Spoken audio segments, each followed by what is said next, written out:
고린도 후서는 고린도 교회에 보낸 바울의 편지입니다. 편지가 그 대상이 되는 편지의 수신인이 되는 사람이 고린도 교인들인데, 이게 편지라는 것을 한번 떠올려 보면 이 편지에는 목적이 있고, 그리고 그 목적에 맞춰서 내용을 전달하게 될 때 그 내용 중에는 정보를 전달하는 부분이 있고, 감정을 전달하는 부분이 있고, 어떻게 하자라고 하는 약속이 있을 수 있고, 권면도 있을 수 있고, 이런 내용의 단락들이 있을 수 있겠습니다. 오늘 우리가 읽은 이 본문 말씀은 어떤 정보가 있을까, 이런 눈으로 보면 정보가 새롭게 알게 되는 정보가 있다기보다는 오히려 바울의 마음이, 바울 안에 있었던 마음이 그냥 여과 없이 그냥 드러나게 되는 그런 본문이라고 생각이 듭니다.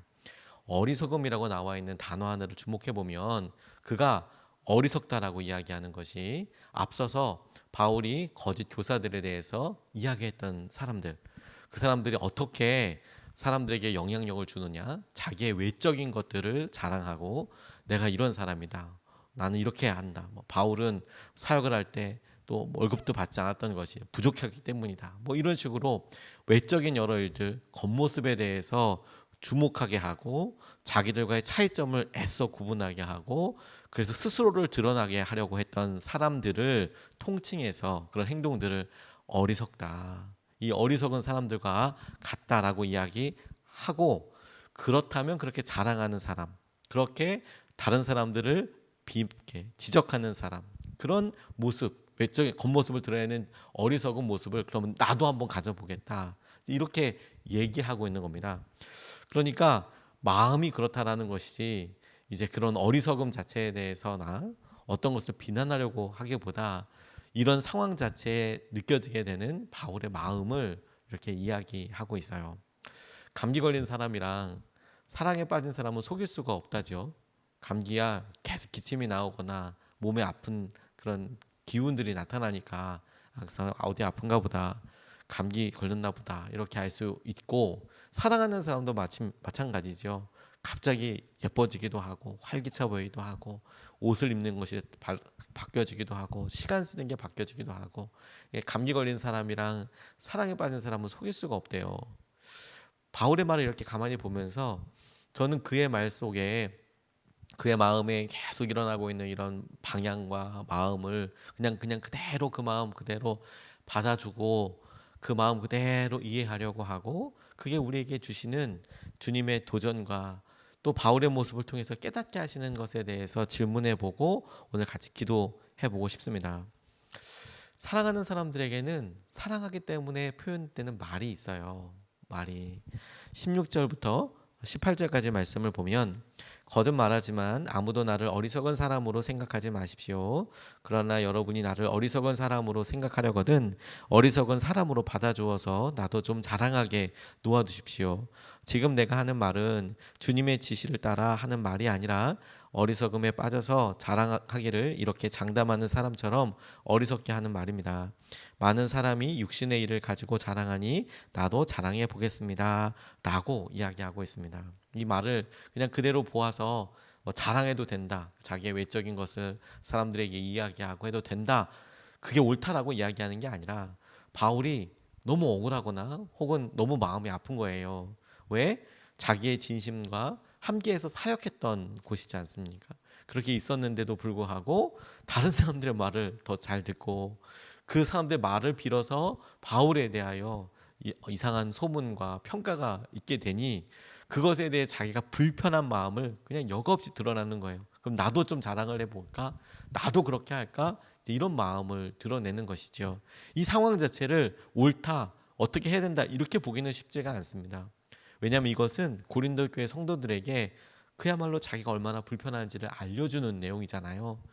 그래서 떠올려 보게 되는 것이죠. 질투처럼 보이는 이 표현이, 질투처럼 보이는 이 언어 표현이, 말이, 바울의 말이 그가 고린도 교회를 얼마나 사랑하는지를 보여주는 예라고 싶어요. 마음이 어떠했느냐, 불붙듯이 어떻게 자신의 말을 듣지 않고, 그리고 이제 새롭게 온 사람들의 말을 홀로록 넘어가서 그렇게 할 수가 있느냐. 겉모습을 자랑하는 거짓 교사들, 그들과 비교하여서 고린도 교회 성도들이 자신의 말보다 그 사람들의 말을 더 신뢰하는 것으로 인하여서 안타까워하는 거예요. 그리고 자신의 속마음을 그냥 그대로 표현하고 있는 것이죠. 이런 것을 바울이 고린도 교회 교인들에게 사랑하는 표현하는 방식을 우리가 질투 혹은 질투와 닮아 있다라고 이야기합니다. 근데 이렇게 표현하는 사람을 사랑하는 사람이라고 이야기해요.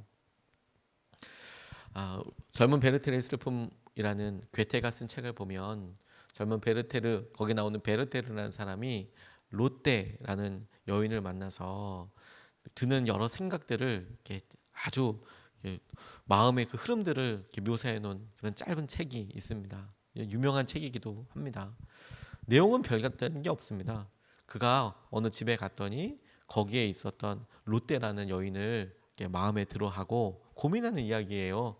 그런데 고민하는 내용을 그냥 쉽게 그냥 압축하면 이렇습니다. 처음에 롯데라는 여인을 만나고 자기에게 친절하게 대해주고 그녀가 했던 말을 이렇게 생각해 보니까 막 고민인 거예요. 혹시 저 여인이 롯데가 나한테 관심 있는 거 아닌가? 막 이런 고민을 해요. 그러다가 조금 지나고 나면 나를 좋아하지 않는 거야. 그럴 수도 있어. 나를 안 좋아하는 것 같아. 또 여러 상황이 그렇잖아. 왜냐하면 이 롯데라는 사람은 이미 다른 남자랑 약혼한 사이거든요. 그래서 떠나요. 떠났다가 한참 여행을 떠났다가 아니야. 나를 좋아할 수도 있어. 이렇게 생각을 하고 다시 돌아왔을 때는 이미 더 가까워지는 사이입니다. 그리고 또 고민하는 게 뭐냐면 나도 그럼 내가 저 롯데를 사랑하나? 그리고 또 아니 나는 그럼 롯데를 사랑하지 않나? 이 네 가지를 가지고 계속 무한 반복으로 고민합니다. 저 롯데가 나를 좋아하나 좋아하지 않나? 내가 저 롯데를 좋아하나 좋아하지 않나? 결론적으로 거기에 답은 없어요. 그러니까 어떤 뭐 좋아했다 안 좋아했다 어땠다 그냥 상황만 보여주는 거죠. 상황만 보여주고 이렇게 그냥 좀 묘사를 하는데 그런데 그 글을 읽다 보면 명확하게 알 수 있어요. 롯데가 그 사람을 좋아하고 어쩐지 모르겠지만 이렇게 고민하고 이렇게 아파하는 사람은 사랑하는 사람이라고 이야기하지. 사랑하는 사람만 그거 가지고 고민합니다. 안 그러면 그렇게 고민하지 않습니다. 제 친구 중에 한 명이 오래전 일이긴 하지만 되게 마음에 드는 여자를 만났나 봅니다. 그래서 이제 만나자고 얘기하고 저를 불러서 친한 친구, 동네 친구니까 세워놓고 그 있었던 이야기를 이야기하는데 거의 막 3시간이나 떠드는 거예요. 어디 뭐 들어가서 이야기하는 것도 아니고 서로 남자니까 뭐 이렇게 뭐 서가지고 얘기를 하는데 3시간이나 얘기를 하는데 나중에 알고 보니까 그 여자 마음에 들었던 그 여자랑 뭐 눈빛이 어땠다, 옷이 뭐 어땠다, 표정이 어땠다, 뭐 이런 얘기를 했던 얘기를 또 하고 또 하고 또 하고 하면서 결론적으로 생각해봤을 때 만난 시간이 한 15분밖에 안 되더라고요. 그래서 걔가 너를 좋아하는지는 모르겠지만 네가 걔를 좋아하는 거는 확실한 것 같아. 3시간이나 15분 만난 거 가지고 얘기할 정도면 그 여자가 너를 좋아하는지는 뭐 어떻게 알 수 없고 그거 가지고 근데 네가 그 여자가 되게 마음에 든 거는 알겠다. 사랑하는 사람의 모습을 이렇게 보게 되죠. 저는 바울의 이런 모습을 이렇게 보고 이 모습대로 그러니까 질투를 해도 돼, 이렇게 해도 돼, 이런 거를 우리가 붙잡으면 바울이 원래 이야기하고자 하는 마음을 잘못 이해한 거라고 생각이 들었습니다. 오히려 나한테 이렇게 다가오는 이 사람들의 마음과 생각을 읽어봐 줘야 되는 거구나. 이걸 힘들다 어렵다라고 하는 게 아니라 이게 사랑하기 때문이구나. 그리고 그것이 사람에게 적용되기보다 하나님께서 우리에게 질투하시는 하나님이라 이렇게 이야기하셨는데 하나님께서 왜 내게 다른 사람들보다 더 많은 것들을 요구하시는 것처럼 보이고 왜 다른 사람과 이렇게 이야기했을 때 내게 이러시나라는 생각이 혹 든다면 이게 하나님의 사랑의 다른 표현이구나. 우리가 이 바울의 모습을 통하여 사랑하는 사람이 갖고 있는 마음을 이렇게 편지를 통해서 발견하게 된다면 그러면 다른 사람들의 마음을 그렇게 읽어봐 줄 수 있을 것 같아요. 이거 사랑이기 때문에 이렇게 이야기하는 거구나. 내가 이걸 힘들다 어렵다라고 생각하기보다 내가 사랑하는 사람의 마음을 살피고 그래서 주님께서 주신 여러 기회들을 놓치지 말아야겠구나. 이렇게 어렵고 힘든 사람들이 있겠구나. 이것에 대해서 좀 주목하고 싶습니다.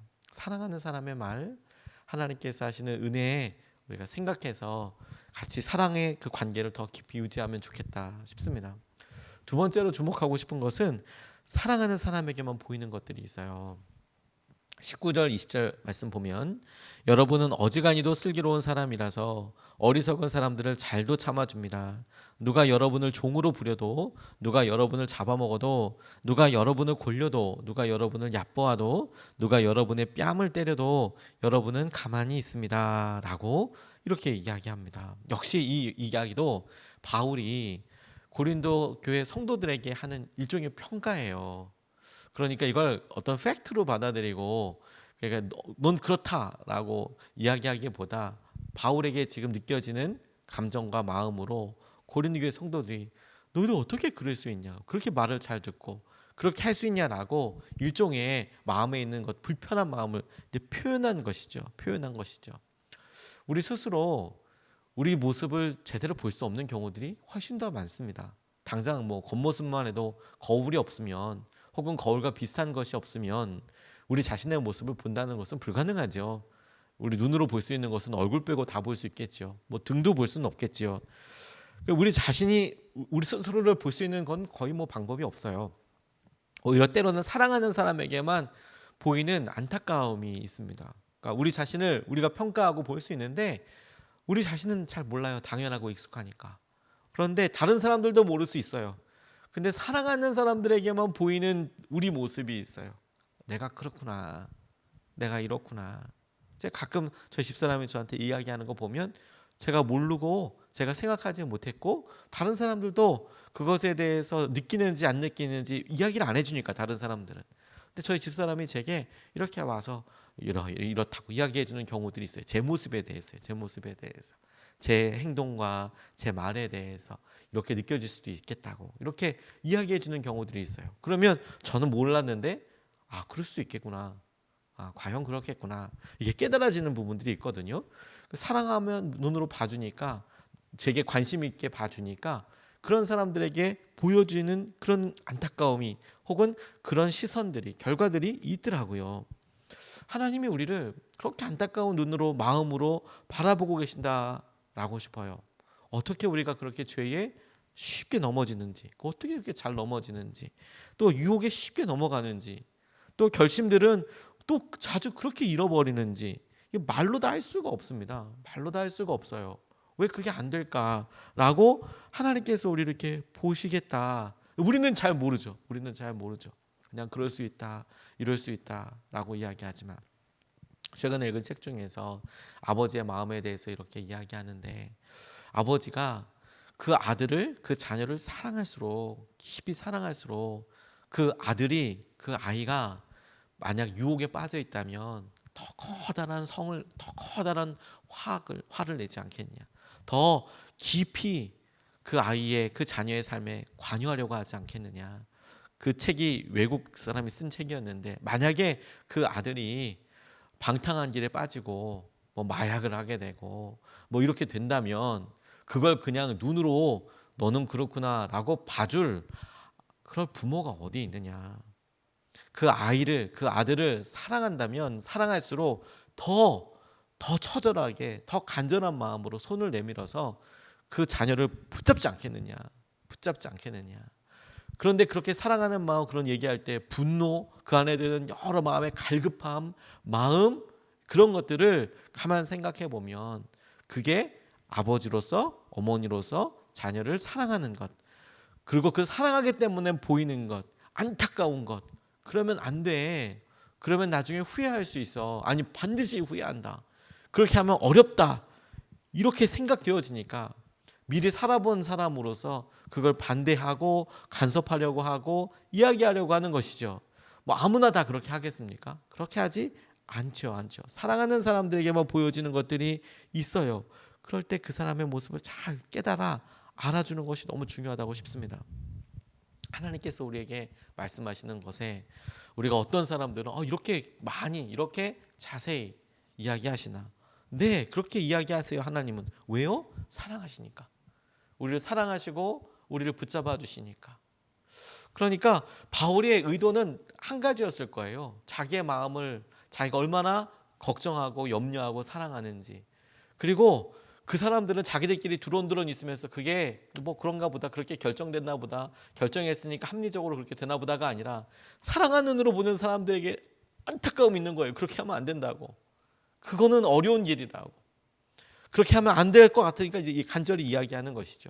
근데 우리는 그 바울의 모습을 통해서 하나님의 모습을 또 비추어 생각해 볼 수 있는 거예요. 하나님께서 우리에게 그렇게 하면 안 된다.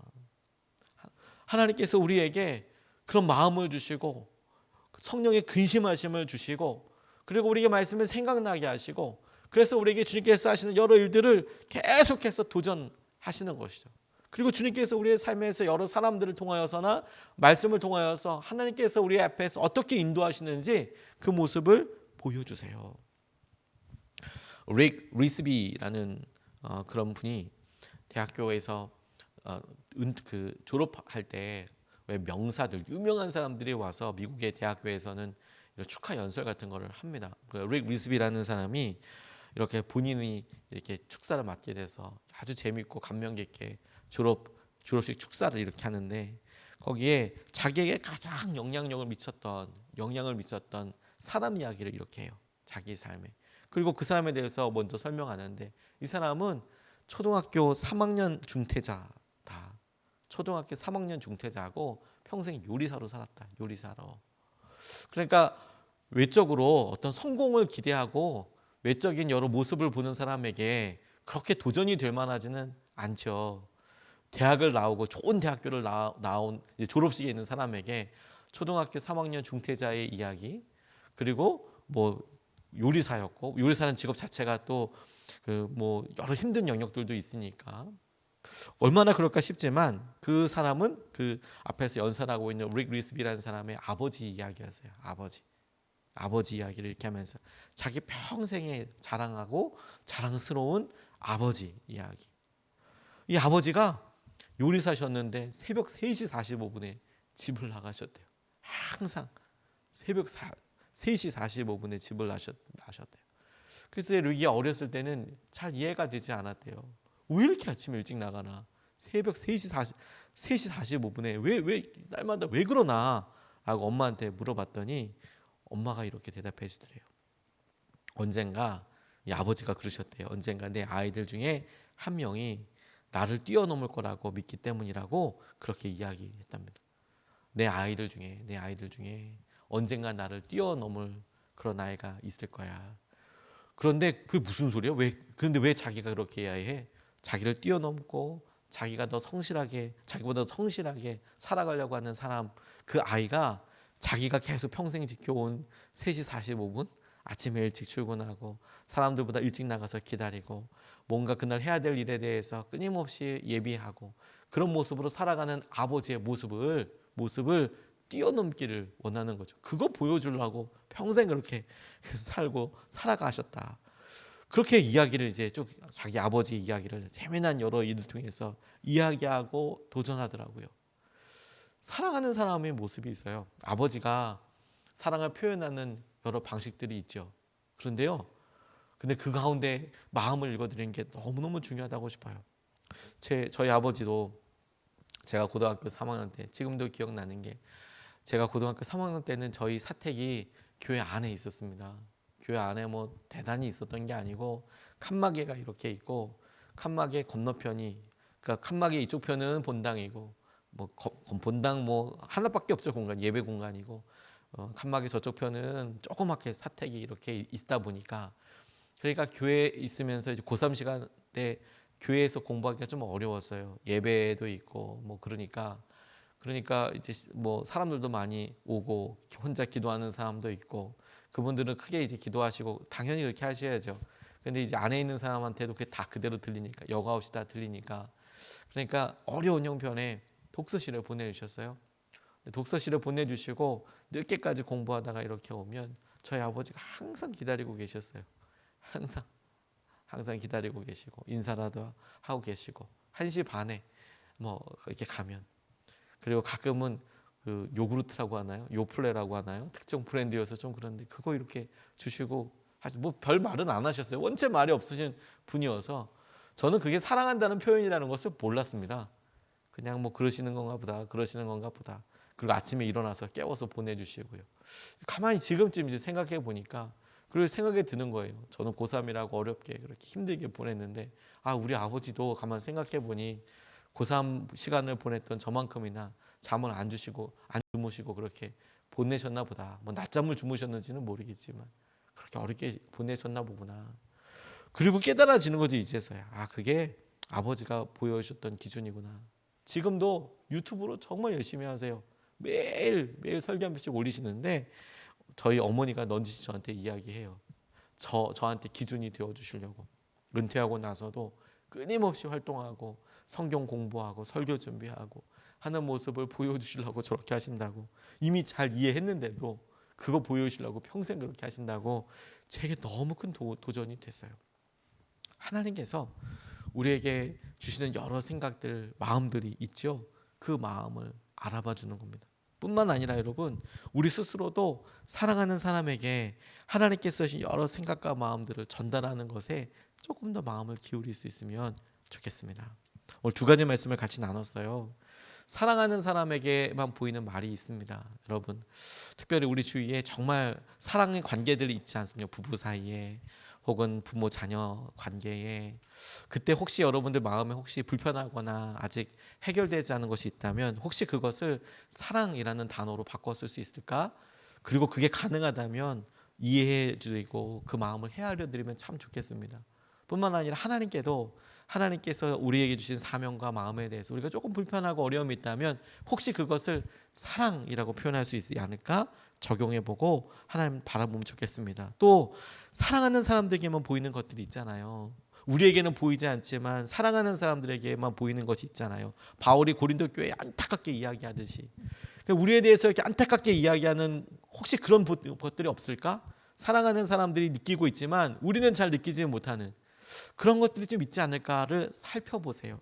아내가 우리 자신에 대해서 어떻게 생각하고 있을지, 남편이 나에 대해서 어떻게 생각하고 있을지, 자녀가 어떻게 생각하고 있을지, 사랑하는 사람의 마음을 그에게만 보이는 일들을 살펴봐 주세요.